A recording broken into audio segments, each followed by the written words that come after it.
Well, we're in the process of the transition between now and when Congressman Ron Paul comes here.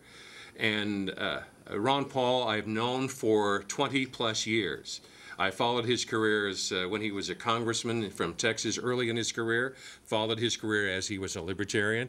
I think I don't know if I should admit this, I think I even got his newsletters, his controversial newsletters.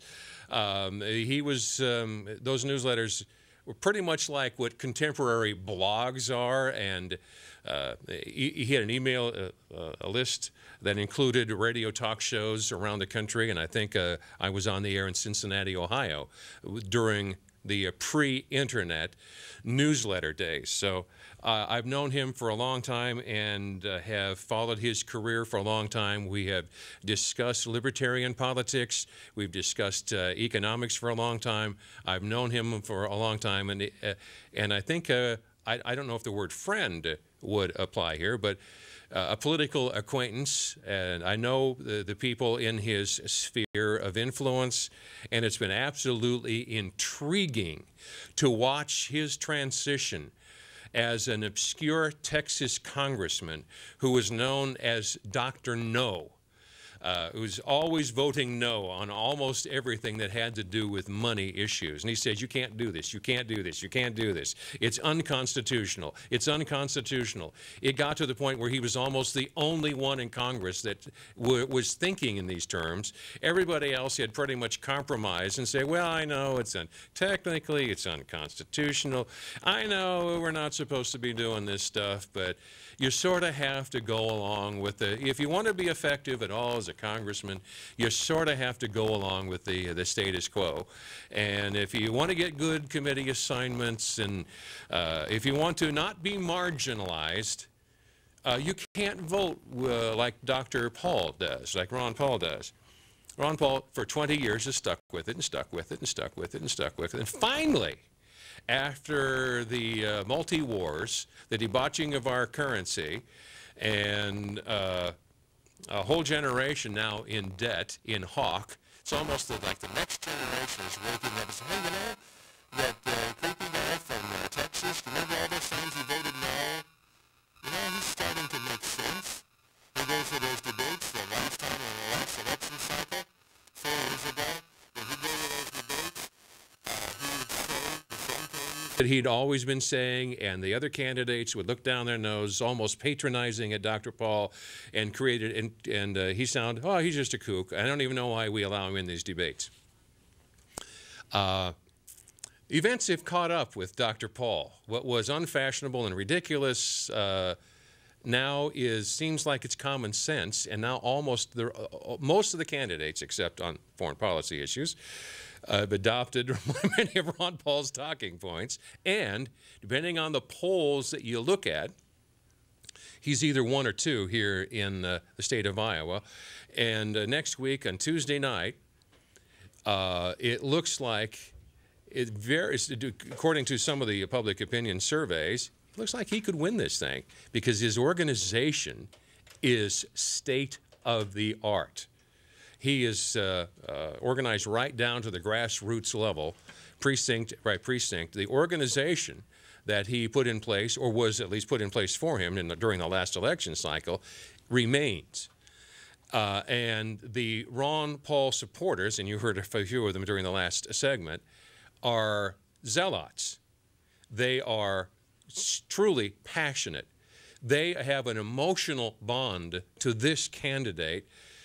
At one level, it's almost spooky, very similar to the emotional bond that Obama supporters had to Obama during the last election. It's amazing that a 77-year-old guy can fill a college campus room filled with kids, college kids, who think that he is the newest thing, the latest thing.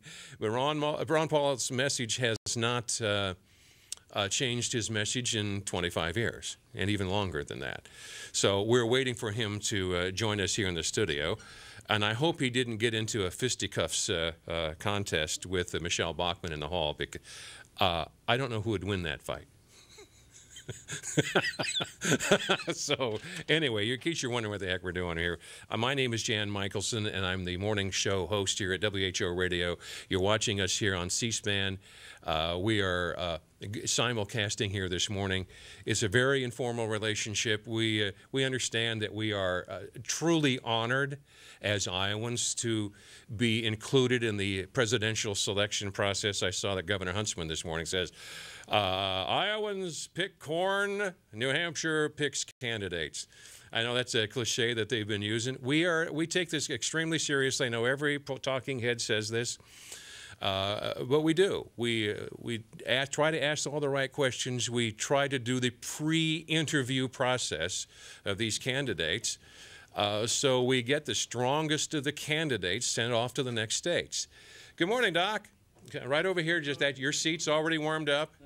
Thank you. You brought your granddaughter. Thank you. Thanks for coming again. Linda and Lisa.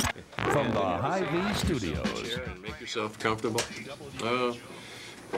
Oops, okay. Well, you timed that exactly right. Guess which book you got me to read? Which one? Currency Wars. Is he like that, Currency Wars? Wow. I thought I was a little dubious here. Well, he puts it in good context. Okay, well, all right. Unbelievable. Welcome back to the conversation. I'm Jan Mickelson, and we are simulcasting with C-SPAN this morning. We're taking as many calls as we can, as quickly as we can. Congressman Ron Paul has just joined us here in the studio. This is very informal, as it always is. You're used to the cameras, and people are now, since you're the front runner, people are following you around, scribbling down every single morsel that you say. As if you're going to say something new after 25 years. And every single morsel I eat. And also now that since you're the perceived front runner, they're coming after you big time. I mean, they're coming after you because you're the guy on the top. Now you're the guy to take down. Yeah, but they've been a little bit delayed. They've been looking for the flip-flops, and they've been searching and searching and searching, so they never found any. So they found other things that they are concocting. Well, if you would care to provide them some flip-floppery this morning so we can at least give them something to work with, you're welcome to. Well, some of my flip-flops. Well, I was indecisive today. Should I exercise indoors or outdoors? So I was flip-flopping back and forth on that. So the interesting thing about this, friends, here in Iowa, usually in December, early January, we're down in the teens, in the 20s, on a good day in the lower 30s. We're going to be in the 50s here today. And according to the talking heads on Tuesday, if it's still weather like this, that will give an advantage to Mitt Romney. They said that if there were a blizzard and icy conditions, your people, who are much more motivated than those fair weather Romney supporters, you guys would take it away with. Well, I think people in the media must be desperate if the temperature is going to determine the future of America and the future of the world. So I would say, yes, it's something to talk about. Maybe there's a little bit of truth to that, but I would like to think that people in Iowa are more serious about how they make their decisions and where they go and their motivations. I would like to think that, too. But I haven't convinced you. We were talking about you as you were sitting down. You said, I got you to read a book. What was that? It was Currency Wars by James Ricard. Yeah, he's really a good economist, and he plays currency war games for a living. And yes, it's really an interesting book. Do you agree with the assessment that we're in the crossfire in an international currency chess game? Yes, and this is probably a more significant issue than World War II type fighting. I mean, I think that's past. There will be fighting and killing, but really the battles are economic. And this is one of the reasons why I've complained about us spending ourselves into such great debt, because at the same time, the Chinese have the money in the bank, and they're buying up resources. They're buying up resources, but then the competition starts. It's not the potential of a hot war with China, but there's a great potential of a trade war and a currency war, and the way we've handled our currency currency. It has offended the Chinese. The Chinese are unhappy, and we tell the Chinese what they have to do with their currency. It would all be solved with an international standard of money, such as a backing with gold. You couldn't have currency wars. You just have to have the integrity of countries obeying the rules of defending their dollar or their currency by something of real value, and you wouldn't have this going on. But this looks like where the real wars are going to go. It'll be through trade and competition in currencies, and the likelihood of somebody militarily attacking us, in the next 100 years. I mean, we are so powerful. This is one thing that we can brag about. Our military is so strong, and we're capable of defending ourselves against anybody. But I really fear the financial time bomb that we're sitting on, the attack that could be on the dollar.